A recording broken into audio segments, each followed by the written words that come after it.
در زمان خلافت حضرت عمر رضی الله عنه روز فرزند خود را گرفته نزد ایشان آمده و از فرزند خود شکایت نموده گفت: یا امیر المؤمنین، این فرزندم به من اطاعت نمی کند، مرا بسیار می رنجاند، حتی امروز برویم تاسکی زد.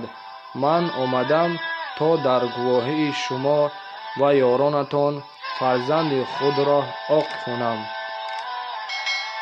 حضرت عمر رضی الله عنه با جوان گفتند: ای پسر، چرا در حق پدر خود چنین بی‌ادبی کردی؟ مگر خبر نداری که خدمت پدر نزد شریعت اسلام یکی از وظیفه‌های بزرگ فرزند است؟ جوان به حضرت عمر رضی الله عنه نگاه کرده گفت: البته فرزند نسبت پدر حق‌های زیاد دارد، اما شما مرحمت کرده بگویید که پدر هم به فرزند حق‌ها دارد.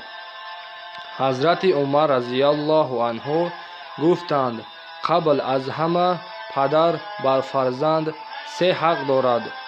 اول، فرزند خود را به کسب حلال خوراند و پوشاند. دوم، نام نیک گذارد. سوم، علم شریعت و کسب حلال آموزاند.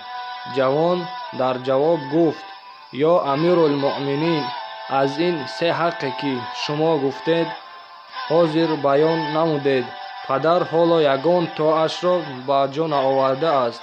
اول اینکه مادر مرا به نکاح به 400 درهم خریده است. قلب او باشد دزدی و قماربازی و مینوشی.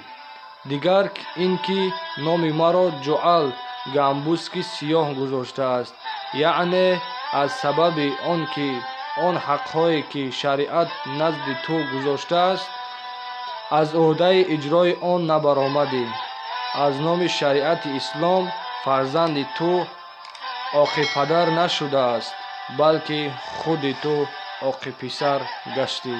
السلام علیکم و رحمت الله و برکاته.